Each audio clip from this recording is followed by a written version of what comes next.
Bonsoir. Donc ce soir, une nouvelle fois, nous avons le plaisir d'accueillir le docteur Ephraim Herrera. Pour ce qui nous concerne, c'est un élève de Manitou. Bien sûr, vous le connaissez aussi comme étant spécialiste de l'islam, mais nous lui avons demandé de nous aider à diffuser l'enseignement de Manitou. Et comme nous sommes à la veille du Yom Ha'atzmaut, c'est de cela que le docteur Herrera va nous parler par rapport à l'enseignement de Manitou. Ephraim Vakasha. Bonsoir à tous, Chodesh Tov. Et effectivement, la semaine prochaine, nous allons fêter Yom Ha'atzmaut, le jour de l'indépendance de l'État d'Israël, né il y a 76 ans. Et je vais vous proposer quelques étincelles dans lesquelles Manitou nous appelle à nous interroger sur la signification et la portée de cet événement. Et je crois que c'est très important, surtout au vu de l'actualité et avec les doutes qui commencent à se lever dans la population sur le fait qu'on ait fondé un État sioniste. Et donc, je crois que c'est important d'analyser en détail la signification de cette fête et sa portée. Donc, je vais proposer quelques étincelles. On va commencer par lire la première. Donc, je vais lire. Mais j'ai appelé cette étincelle massivité de l'événement. Je commence la lecture. Mais si on se confronte à l'événement qu'après 2000 ans, l'indépendance nationale juive revient à l'événement dans sa massivité, on se rend compte qu'il y a un problème de fond. Ceux qui n'y croient pas en croient-ils? Si ce n'est pas Dieu qui a fait ça, qui l'a fait? Il y a un problème très grave chez ces juifs religieux qui ne croient pas en Dieu. Ils sont très religieux, mais ils ne croient pas en Dieu. Je parle du Dieu d'Israël, bien sûr. C'est dramatique pour eux. D'ailleurs, j'en connais plusieurs qui sont mes amis et qui sont très malheureux parce que la réalité dément leur fidélité à des caprices. Le fond du problème, c'est quelqu'un qui assiste à ce qui se passe pour Israël depuis 50 ans, hein, c'était à l'époque, après 2000 ans d'exil, après la Shoah. C'est tellement massif et qui n'arrive pas à se rendre compte que c'est Dieu qui a fait ça. En quoi croit-il? C'est très grave. Manitou a ici le génie de nous obliger à regarder la réalité avant de regarder les livres. C'est ça qui est fondamental. C'est la première chose que doit faire un chacham, c'est de connaître la réalité. Et aujourd'hui, nous sommes plus de 7 millions de juifs en Israël. Quand je suis arrivé en Israël, on était 4 millions. Venus de plus de 100 pays, près de 2000 ans d'exil, dotés d'une armée forte, riche comme nous l'avons jamais été, et ce alors que le peuple juif avait atteint le fond du fond de l'abîme pendant la Shoah. C'est impensable en termes de rationalité, c'est un phénomène incroyable, du jamais vu dans l'histoire des hommes, si ce n'est à la sortie d'Égypte. Et encore, après la sortie d'Égypte, rappelez-vous, il a fallu plus de 200 ans jusqu'à ce que nous puissions jouir d'une indépendance nationale. Et celle-ci n'a pas tenu plus que quelques dizaines d'années avant que ne se produise un schisme terrible dans le peuple. Et Manitou nous signale, face à ce miracle incroyable, qui peut dire ce n'est pas Dieu qui a fait cela? Selon une méthode qu'il a apprise chez M. Gordin, Manitou va lire l'actualité à la lumière de la Torah. C'est fondamental, lire l'actualité à la lumière de la Torah. Qu'est-ce que la Torah a à dire sur ce qui se passe dans le monde? Alors, je continue la lecture. Rassurez-vous, ce n'est pas la première fois que cela arrive. Il y a des gens contemporains de Moïse qui ne croyaient pas dans les miracles de la sortie d'Égypte et qui ne croyaient pas que c'est Dieu qui a fait sortir Israël d'Égypte. Tous les grands d'Israël contemporains de Moïse étaient contre Moïse. Et on revit quelque chose de très analogue. Il faut se rassurer, c'est comme ça depuis le début. Pardon. Au temps de Moïse, la majorité des grands d'Israël n'ont pas cru que c'était Dieu qui faisait sortir Israël d'Égypte. Ils ont été responsables que 4/5 des Hébreux se sont perdus en Égypte, de la même manière que de notre temps, la majorité des grands d'Israël n'ont pas cru que le temps du retour était arrivé. Je ne continue pas la suite, mais vous savez de quoi ils sont responsables. Et le plus fort, c'est que ça continue. Pour dédramatiser cela, il faut simplement se rendre compte que ce sont des constantes dans l'histoire d'Israël. Il arrive un temps où cela finit par décanter. Aujourd'hui, il n'y a plus aucun doute. Pessah, c'était la sortie d'Égypte, mais seule une minorité y croyait au début. Pardon, j'ai lu sans vous faire passer, mais ce n'est pas très grave. Manitou nous rappelle ici que la tradition rapporte qu'au temps de l'Égypte, au moins 80% du peuple d'Israël a refusé de sortir d'Égypte. Hein, et il se base sur le verset Vachamushim alou bnei Israël meretz Mitzrayim. Un cinquième sont montés, en reniant le fait que le fait de la fin des temps d'exil était arrivé. On n'a pas à s'étonner si ce phénomène se reproduit de nos jours. Nous sommes bien ce même peuple. Mais comme Manitou l'a indiqué à l'heure, nous ne vivons plus à la même époque, durant laquelle on pouvait douter des chances du sionisme. Nous ne sommes plus à la situation de 1882, le début du sionisme politique, ni à celle de 1917 avec la déclaration Balfour, ni à celle de 1948 avec la déclaration d'indépendance. Nous disposons d'un État, comme je l'ai dit, où vivent plus de juifs qu'à aucune autre époque de notre histoire multimillénaire, dans des conditions économiques et un confort que notre peuple n'a jamais connu. Malgré les guerres, et même avec ces guerres, Manitou en déduit la conclusion qui s'impose. Je poursuis la lecture. En tout cas, lorsque l'on rencontre l'événement dans sa massivité, on ne peut pas ne pas être interloqué.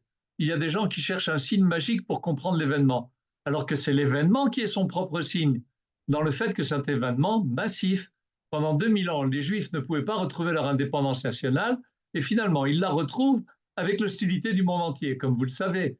Et on discute de savoir si c'est un jour de fête ou pas.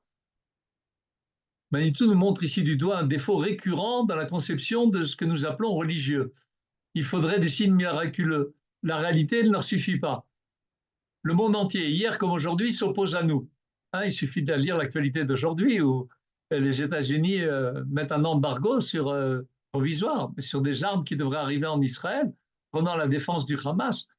Et on a recouvert notre indépendance. Nous sommes 7 millions qu'à Nirbu, le seul pays moderne, le seul, je dis bien, pays moderne, avec un taux de naissance qui fait que notre population augmente. Nous avons la force de nous défendre, de construire des centres de recherche, des laboratoires de pointe, une industrie florissante et plus d'études de Torah que jamais dans notre histoire. On cherche des signes. Manitou en tire la conclusion qui s'impose. Lisons. Je ne sais pas si vous vous rendez compte du caractère invraisemblable de ce manque de foi de ceux qui sont censés avoir la foi. C'est une maladie de foi.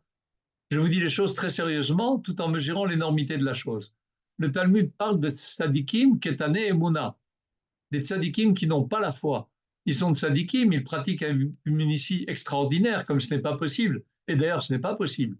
Mais ils ne croient pas. La preuve, c'est que lorsque l'événement arrive, ils ne le voient pas. Manitou a parfaitement raison. Ne pas voir qu'un tel événement dans l'histoire de notre peuple n'est pas fortuit, c'est dévoiler un manque de foi absolu. Avant d'expliquer en quoi, Manitou va faire maintenant une digression importante et mettre l'accent sur un point crucial. Je lis. Sachez que c'est dramatique pour eux. J'ai des médecins, des amis médecins, surtout psychiatres, qui s'occupent de ces milieux et qui sont très inquiets des désordres psychiques que cela y induit. Parce que dans la réalité, quand la réalité contredit les croyances intimes, cela se transforme en traumatisme qui, la plupart du temps, explique la raison de la violence dans ces milieux-là. Ces gens violent le Shabbat quand une voiture passe à côté de chez eux, hein, en jetant des pierres. C'est d'une violence incompatible avec quelqu'un qui est censé pratiquer le Shabbat. C'est interdit de jeter des pierres Shabbat. C'est un désordre psychique qui vient du fait que la réalité contredit leurs croyances. Et comme il n'est pas question qu'ils remettent en question leurs croyances, ils remettent en question la réalité, ce qui est le commencement de la folie. Pardon, j'ai encore une fois oublié de passer là.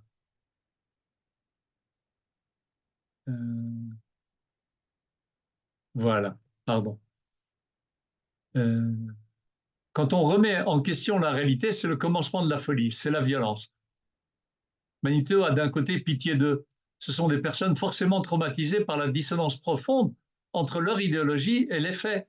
Et d'autre part, il prévoit les conséquences néfastes d'une telle position et nous donne un grand principe. Ceux qui ne sont pas prêts à changer leur vue quand celles-ci sont contredites par les faits sont malades et vont inévitablement devenir violents. On le voit tous les jours. C'est grave, il faut en prendre conscience. Manitou va aborder maintenant l'explication principale proposée de son temps par ceux qui ne voulaient pas reconnaître la main de la Providence dans la résurrection de l'État d'Israël. Parce que depuis, il y a d'autres thèses, mais on ne va pas en parler. Ils sont ainsi acculés à des positions extrêmement pénibles. Si ce n'est pas Dieu qui a fait ça, alors c'est le diable. Vous vous rendez compte jusqu'où ça va? Et ils vous le disent tranquillement, c'est le diable qui a fait ça. Et ils en vivent comme des parasites du diable, hein, puisque l'État finance. C'est énorme comme tragédie. Et ils sont censés être les gens pieux. Je vous explique tout ça. Pardon, faut que je passe. Je vous explique tout ça pour vous faire comprendre que Yom Ha'atzmaut pose un problème, mais c'est un problème connu depuis l'origine de l'histoire d'Israël. Réfléchissez à l'événement massif de la sortie d'Égypte. Quand Moïse veut dire que Dieu a décidé de les délivrer, 4/5 des Hébreux ont refusé de les délivrer, ils sont restés en Égypte dans la plaie des ténèbres. Il a fallu que Dieu se fatigue à faire des miracles pour les persuader, et cela n'a persuadé personne d'entre eux. Manitou nous traduit la pensée charédite profonde. Le sionisme est le fait du diable, serait le fait du diable. On doit absolument rester soumis, nous, peuple juif, jusqu'à ce que miraculeusement apparaisse un Messie. Manitou rappelle qu'à l'époque de la sortie d'Égypte, les miracles des 8 premières plaies n'ont eu aucun effet sur ceux qui ne voulaient pas quitter l'exil, puisque la Maca du Rocher, la plaie de l'obscurité, était la 9e. Hein, ils ont trouvé la mort durant cette 9e plaie, selon nos sages. Ils attendent des signes miraculeux qui ne les feraient pas bouger d'un pouce, d'ailleurs, de leur idéologie. De plus, ils semblent oublier un détail important. Le diable est au service de Dieu. Ce serait donc un scénario horrible. Pour tenter les bons juifs, Dieu se servirait de mauvais juifs, nous, par l'intermédiaire du diable, pour tenter les bons juifs, qui, eux, savent que ce qui sauve magiquement le monde serait l'étude. Point barre. On le vit encore aujourd'hui avec les déclarations du grand rabbin Sfarad. Manitou est gentil avec eux car il faudrait envisager la possibilité qu'ils aient une conception manichéiste du monde. Hein, si un diable peut se rebeller contre Dieu, c'est manichéiste. Dieu préserve. Manitou, en conclusion, revient sur un point central qu'il faut répéter toujours avant de faire des analyses de texte, la massivité de l'événement. Lisons la fin de l'étincelle. Il n'y a pas de plus grande maladie que cela, quand l'événement arrive et qu'on n'arrive pas à le voir. Ce n'est pas en ordre. Ce qui n'est pas en ordre, c'est qu'on cherche un signe alors que l'événement est massif. Cette position ne fait pas partie du judaïsme. Chercher des signes magiques alors que c'est Dieu qui dirige les événements, pas les signes. Hein, c'est Dieu qui dirige les événements, pas les signes. Quand arrive un événement de ce type dans l'histoire d'Israël, au bout de 2000 ans, il y a restauration de la souveraineté politique perdue au temps de Bar Kokhba et au temps de Rabbi Akiva et au temps des Romains, dans les choses invraisemblables qui se sont passées en 1948 au moment de la libération du pays, une poignée de sionistes du Yishuv ici en 1948 arrive à tenir en échec le monde arabe tout entier et on commence à discuter, va-t-on lire le Hallel avec bracha ou sans bracha? Réfléchissez, c'est une maladie mentale. Manitou nous invite ici à réfléchir, à tenir compte avant tout de la réalité. Faisons-le. Il suffit de regarder la parole des prophètes se réaliser devant nos yeux et par nous-mêmes. C'est en nous, dans notre vie, on est modeste, on n'y fait pas attention, que ici, à Jérusalem, où nous, les personnes âgées, nous promenons avec nos petits-enfants qui chantent, dansent et rient dans les rues. Je vais vous lire les paroles du prophète Zecharia. ואמר אדוני צבאות, עוד ישבו זקנים וזקנות ברחובות ירושלים, ואיש מנשמתו בידו מרוב ימים, ורחובות העיר ימלאו, ילדים וילדות משחקים ברחובותיה. ואמר אדוני צבאות, כי יפלא בעיני שארית העם הזה בימים ההם, גם בעיניי יפלא נאום אדוני צבאות. ואמר אדוני צבאות, הנני מושיע את עמי מארץ מזרח, ומארץ מבוא השמש. והבאתי אותם ושכנו בתוך ירושלים, והיו לי לעם, ואני אהיה להם לאלוהים באמת ובצדקה. Je traduis. Si je l'ai traduit, je ne voulais pas traduire, je vais le traduire en direct, parce que c'est important. Je croyais que j'avais apporté la traduction. Ainsi a dit Hachem Tsevaot. Encore, nous verrons assis des vieillards et des hommes et des femmes âgés dans les rues de Jérusalem, et ils auront une canne parce qu'ils seront tellement âgés qu'ils devront l'utiliser pour marcher. Et les rues de la ville seront remplies de garçons et de filles qui joueront dans les rues. Ainsi a dit Hachem Tsevaot. Si ça étonnera le reste de ceux qui seront restés du peuple d'Israël en ces jours-là, à mes yeux aussi, ce sera surprenant. Et ainsi a dit Hachem Tsevaot. Voilà que je sauve mon peuple de la terre de l'Est et de la terre où se couche le soleil. Et je les amènerai et ils habiteront à Jérusalem. Et ils seront pour moi un peuple, comme peuple, et moi je serai Dieu pour eux, avec justice et avec charité. Impressionnant, c'est ce qu'on vit. Alors voilà pour la première partie qui est la signification de l'événement impensable de la résurrection de l'État d'Israël et le rassemblement des exilés depuis 2000 ans. Je crois qu'il est important, pendant cette fête, racontez-le à vos enfants et à vos petits-enfants israéliens. N'oubliez pas que nous sommes une génération privilégiée, la dernière en exil, la première en Israël. On a eu cette chance. Et comme nous l'a appris Manitou du Rav Tzvi Yehuda, il le dit dans un autre cours, il a mis des années à réfléchir, à trouver la solution de ce que lui a dit le Rav Tzvi Yehuda. Il lui a dit les premiers seront les derniers. L'inverse de ce que disent ceux qui se prennent pour nous. Et Manitou a compris finalement, les premiers Hébreux seront ceux qui auront été les derniers Juifs. Nous, Chazle Hashem Aleinu. Alors franchement, il faut savoir dire merci. Manitou connaissait un second argument, rapporté de manière un peu différente par le Rav Ovadia dans sa Psycha, et repris depuis en masse et continuellement. Alors on va commencer à lire la deuxième étincelle que je vous propose ce soir. Je l'ai intitulé Naissance de l'État d'Israël. J'étais une fois dans une yeshiva, ça arrive. C'était avant qu'on sache que j'étais sioniste. Depuis, j'y suis interdit de séjour. Manitou a vécu ce phénomène connu qu'effectivement et malheureusement, le dialogue avec les yeshivot ultra-orthodoxes est devenu impossible. Manitou explique qu'ailleurs, qu'on ne peut parler que de raison à raison. Important, de raison à raison, avec la logique comme base de discussion, sinon il n'y a pas de dialogue. Et jamais de passion à passion. Il a ajouté avec son humour habituel, et eux, ils sont passionnistes. Manitou nous rapporte ce premier dialogue. Disons la suite de l'étincelle. Un Bachour Yeshiva, très sérieusement, m'a posé indigné la question suivante. Comment on attend le Messie et de quoi tu parles de Ben Gurion? Quel rapport? La question est sérieuse. Et elle est liée à un imaginaire qui s'est développé durant le long temps d'exil et qui touche beaucoup de sionistes aussi, beaucoup de juifs religieux sionistes, d'une apothéose de fin d'histoire à Roland magique, avec un Messie demi-dieu qui viendrait résoudre tous les problèmes d'Israël avec un coup de bâton magique. Manitou est conscient de la difficulté qui leur a expliqué de quoi il s'agit quand on parle du Messie, surtout le Messie fils de Joseph, préfère raconter une histoire à ce Bachour Yeshiva. Poursuivons la lecture et la réponse à la question.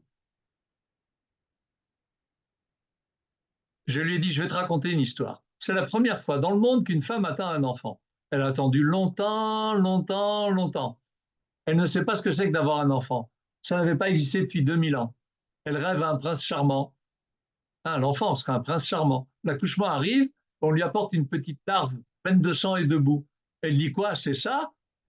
Que va répondre la sage-femme si elle est sage, cette femme? Attends, il va grandir. C'est celui-là, il n'y en a pas d'autre.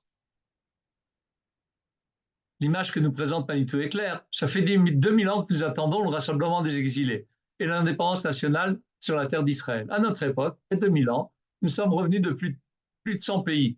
Et nous sommes en Israël plus de juifs qu'à aucune autre époque de notre histoire. Comme je l'ai dit, plus riches et plus puissants qu'à aucune autre époque. Et de fait, il y a encore beaucoup de problèmes à résoudre. Mais quand même, on voit bien qu'il s'agit de l'enfant qu'on attendait. D'où est-ce qu'on va refaire venir les juifs d'encore 100 pays? On est revenu, on est là, on en témoigne, par le simple fait qu'on vit ici. Et comme tout enfant, il faut lui laisser le temps de grandir, même s'il fait des bêtises colossales comme de nos jours en grandissant. On a déjà notre indépendance, même si incomplète. Il faut bien s'en rappeler. On a notre indépendance, même si elle est incomplète. Vous croyez qu'à l'époque de Shlomo Améler, qu'il n'était pas dépendant, et de l'Égypte et d'autres, il pouvait décider tout ce qu'il voulait, c'est pas nouveau. À aucune autre époque, nous n'avons conquis tout le territoire appartenant à Israël tel qu'il est décrit dans la Torah, dans la Parashat Mas'eh. On n'a jamais été aussi puissants.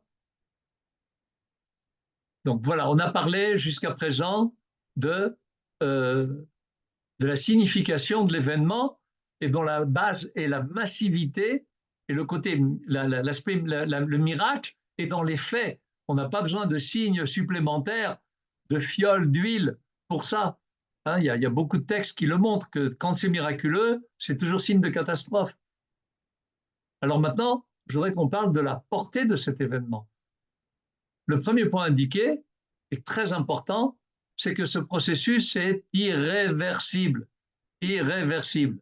Alors on va lire la troisième étincelle, que j'ai appelée deux exils et pas plus. Alors il se base sur un enseignement de la Torah qui dit Shalach teshalach et ha'em vet abanim tikach lach. Renvoyer, tu renverras la mère et tu prendras les enfants. Je vous donne tout de suite le sens global de la mitzvah. C'est une mère qui empêche les petits de devenir des adultes. Alors il faut renvoyer la mère et prendre les enfants pour les sauver. Des poussins ou encore des œufs, tu renverras la mère et tu prendras les enfants. Mais ce ne sont pas des enfants, ce sont des poussins ou des œufs, parce qu'il y avait un banim tikach lach. Banim, c'est des enfants, ce n'est pas des œufs. Il n'y a pas de banim à des oiseaux. C'est une mère qui fait que les banim n'arrivent pas à être banim. Ils restent betzim, à savoir des œufs, ou efrochim, des poussins. Alors pour sauver les banim, les fils, tu renverras la mère.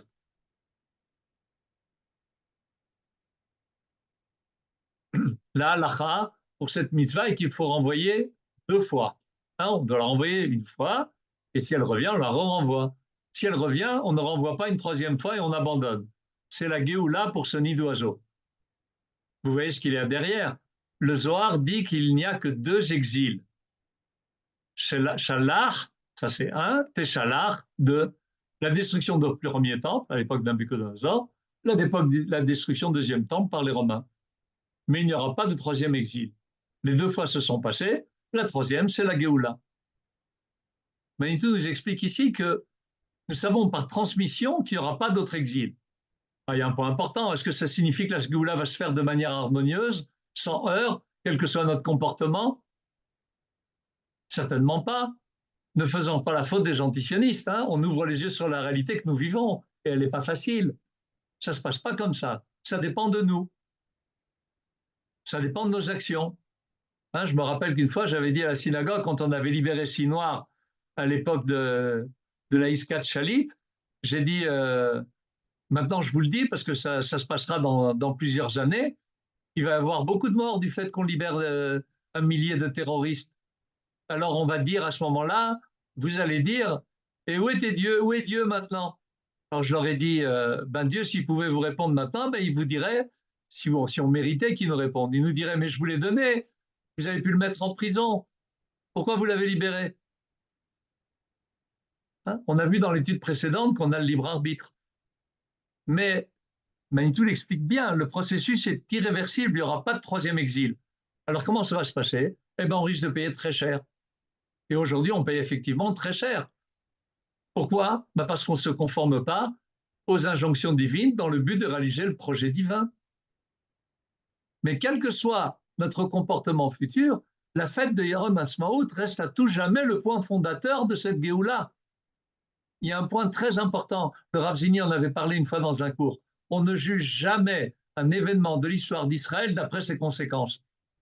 On ne juge pas un événement de l'histoire d'Israël d'après ses conséquences. Sinon, on ne fêterait pas Pessah.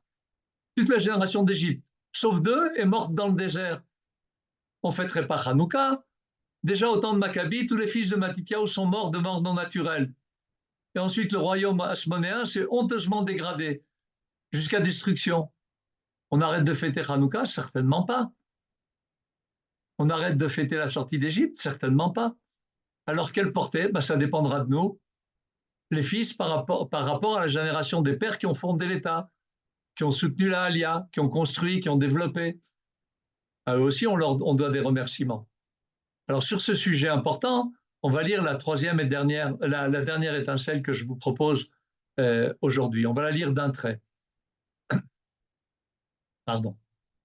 Bara, Bera, en fait, il faut dire Mezake Abba. Le fils sauve le père.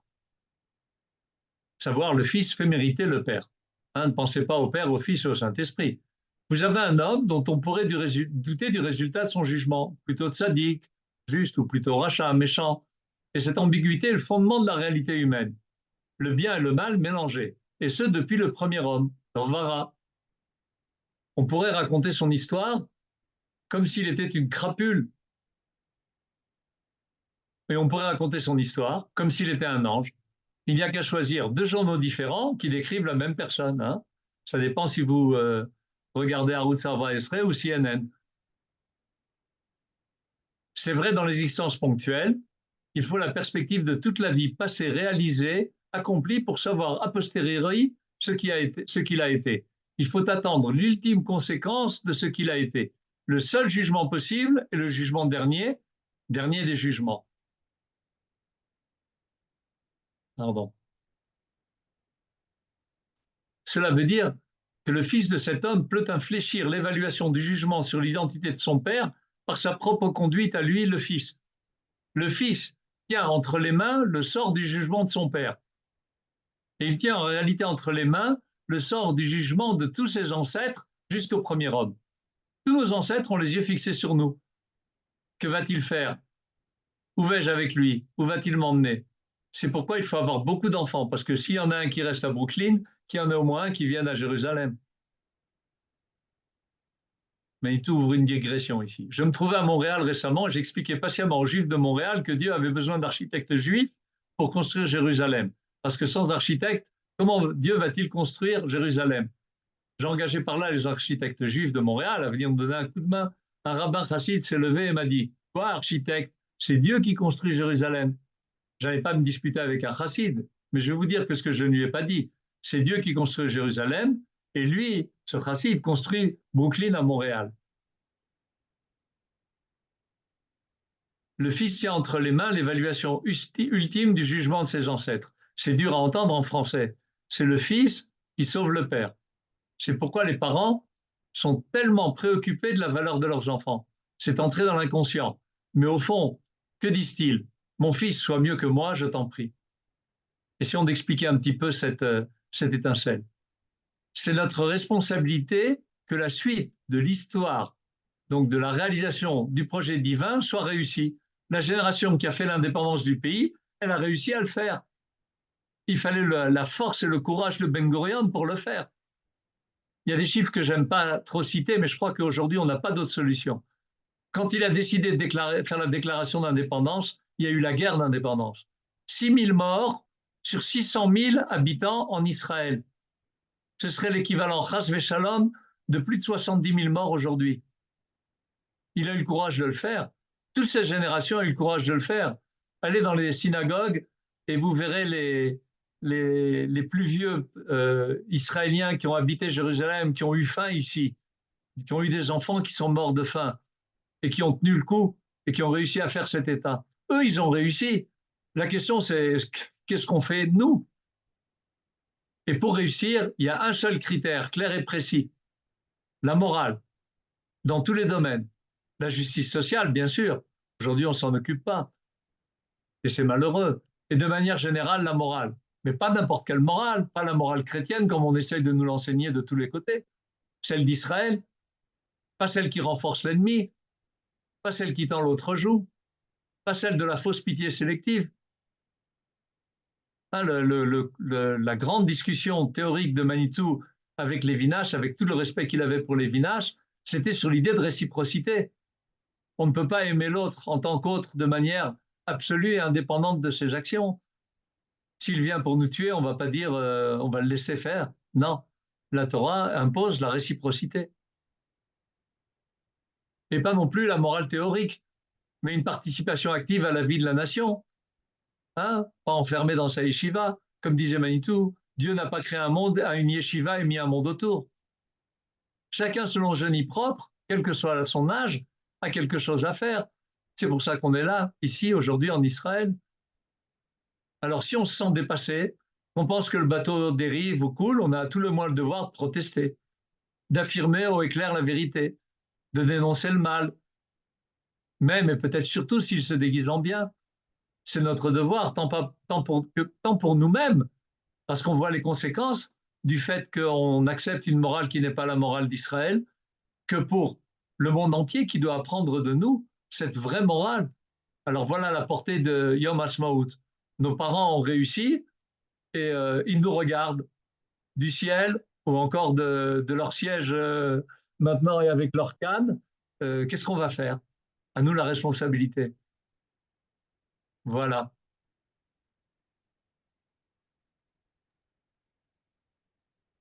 Euh, Toda Rabba, Ephraim, tu as dit tout à l'heure quelque chose de bizarre. Tu as dit que le rabbin Zini a dit on ne juge pas un événement d'après ses conséquences.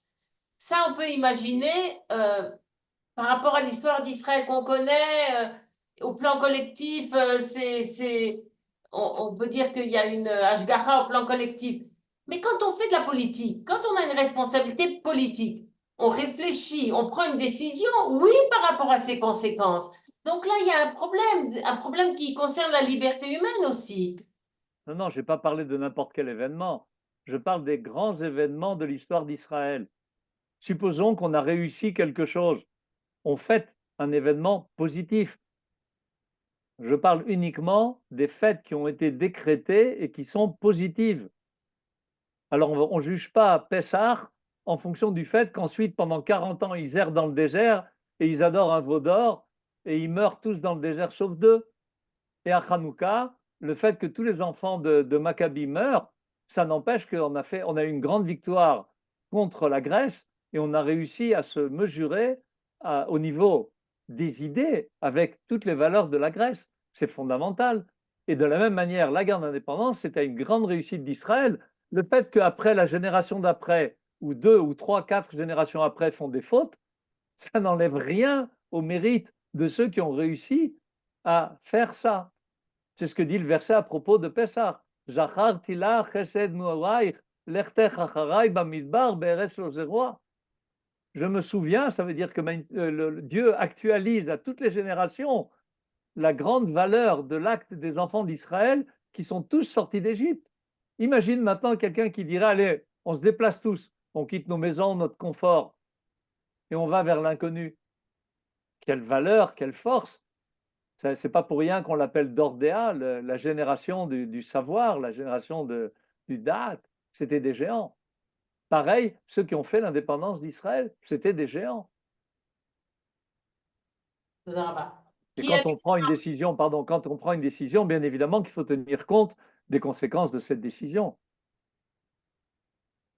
Les micros sont ouverts, vous pouvez poser des questions.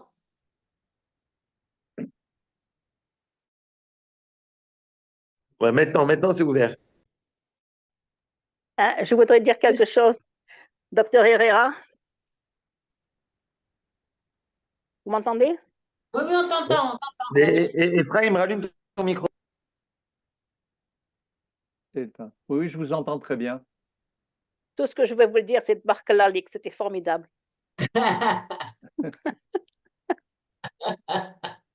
C'était vraiment tellement puissant, tellement merveilleux.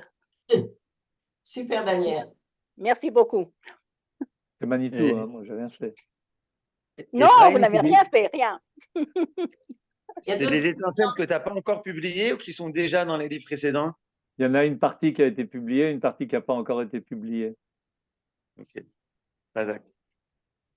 Moi, je voulais me poser une question, enfin, ou plutôt amener un élément que j'avais entendu du Rav Ben Ezra, qui disait que, c'est un élève de Manitou, et qui disait toujours que si on fait une fête à partir d'un événement qui s'est passé, c'est toujours parce que l'événement n'a pas encore réussi. C'est-à-dire qu'on doit continuer là-dessus, c'est-à-dire c'est pas quelque chose qui est fini, c'est passé comme ça et c'est fini. On ne fait pas le 14 juillet. On apprend de ça à faire mieux dans l'avenir, parce que ça n'a pas été complet, justement, parce que Moïse n'est pas rentré en Israël, parce que ceux qui sont sortis ne sont pas rentrés, etc., etc. Oui, absolument. C'est un enseignement de Manitou que Rabbi David a reçu et retransmis, et il est fondamental.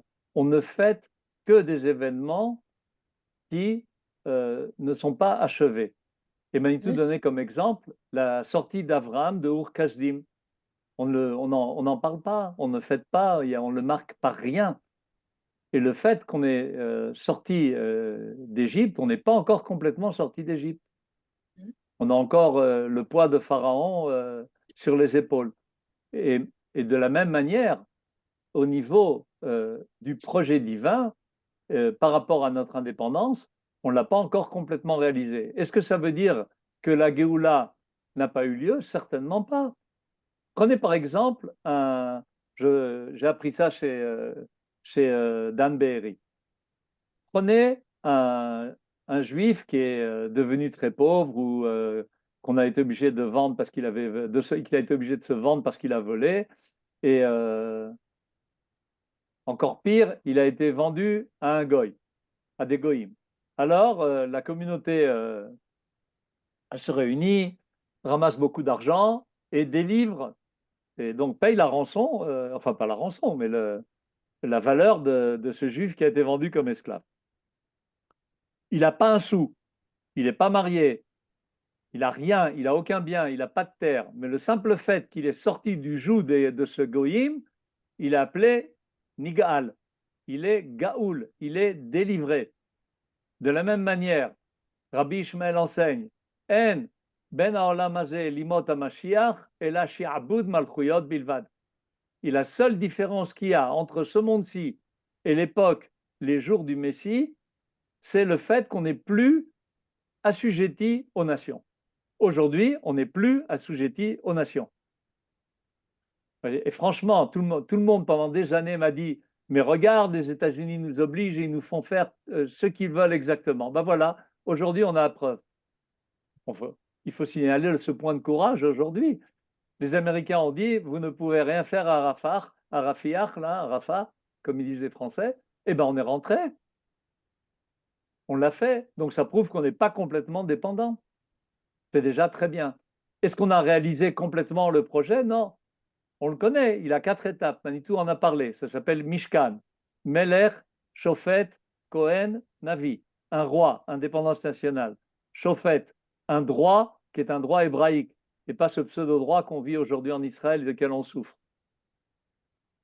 Kohen, on rétablit le service divin sur le mont du temple. Navi, la prophétie revient, pas pour montrer à Israël comment il fait des fautes et comment il croit faire bien alors qu'il ne fait pas bien, mais une névoie qui est la parole de Dieu qui s'adresse à l'homme, parce que le contact devient possible puisqu'il y a de nouveau le temple. Donc voilà, on a encore beaucoup de travail. Ça peut prendre des générations. Notre génération a le devoir de faire ce qu'elle a à faire aujourd'hui.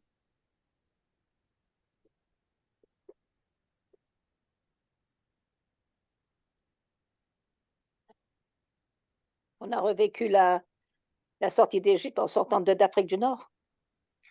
Pardon? Avec rien. On a revécu la sortie d'Égypte en sortant d'Afrique du Nord avec une valise. Exactement. Exactement. C'est pour ça que je dis, racontez-le à vos enfants.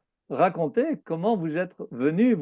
C'est un miracle. Imaginez à Paris, Yoshua et Caleb, ceux qui sont sortis d'Égypte sont morts. Aucun n'est rentré en Israël. Nous, on a la chance de sortir peut-être avec une seule valise et des fois pire des pays desquels on est venu, mais on a réussi à venir en Israël. Et on parle en Zoom avec des moyens technologiques fantastiques. On est entre nous, entre juifs, en train d'étudier la Torah. Comme on disait chez nous en Tunisie, qui mieux que nous? Qui mieux que nous? Oui, exactement. Exactement. Vous avez d'autres questions? Moi, je trouve que c'est important parce que c'est un message d'espoir que tu donnes. Et on est quand même dans une situation tellement difficile, on a besoin d'entendre des paroles d'espoir. On en a besoin, mais il ne faut surtout pas penser à des solutions miracles. On est adultes. La responsabilité nous incombe. Ça, c'est un phénomène récurrent qu'on trouve parce que la pensée magique investit toutes les yeshivot ou presque. Non, ça dépend de nous. C'est à nous de faire le travail. On est adultes, on nous a donné la force, il nous a donné des armes, il nous a donné des outils, de l'argent, une terre qui est redevenue fertile. Alors, c'est à nous de faire le travail, on n'a rien à attendre. Aide-toi, et puis voilà. Si ça s'appelle Itaruta Miltata dans la Kabbalah. Un réveil d'en bas. Si on se réveille d'en bas, il y a le réveil d'en haut pour nous aider. Mais le réveil d'en bas, c'est pas de dire moi je veux rien faire et je vais rester sur mon fauteuil.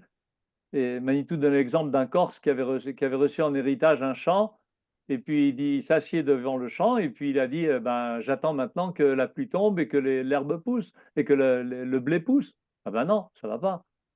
On te donne la terre, va travailler. Mais s'il y a des ennemis, alors il y a 2 choses à faire. Premièrement, se battre contre les ennemis, et deuxièmement, voir ce qui ne va pas chez nous, qui fait qu'on a des ennemis. Ouais. Moi, je voudrais me joindre à Daniel et remercier beaucoup Ephraim pour ce message tellement optimiste, tellement positif, tellement plein d'espoir qui va à l'encontre de ce qu'on entend dans les médias surtout. Et malheureusement, mais en tout cas, ça nous permet de nous situer à nouveau, de voir notre rôle et de pouvoir avancer avec beaucoup d'optimisme et beaucoup de conviction. Merci beaucoup. Je voulais juste dire que dans ce que tu as dit en dernier, Ephraim, la première partie, c'est nos enfants qui vont se battre sur le terrain. Et la deuxième partie, c'est peut-être davantage notre rôle à nous, d'essayer de voir ce qui ne va pas chez nous et de voir ce qu'on peut faire pour le corriger finalement. Oui, enfin, je pense que c'est un grand mérite que nous avons tous. Hein, il ne faut pas faire de surmodestie. On a fait grandir des enfants qui ont la foi et qui vont se battre. Et qui, moi, je suis extrêmement impressionné. On n'a pas eu de génération comme ça depuis le roi David. Parce que la guerre d'Israël, jusqu'à maintenant, personne ne disait le schéma avec tout le monde au front. Au front, ils ont la foi, ils l'expriment et ils le réalisent. C'est fantastique.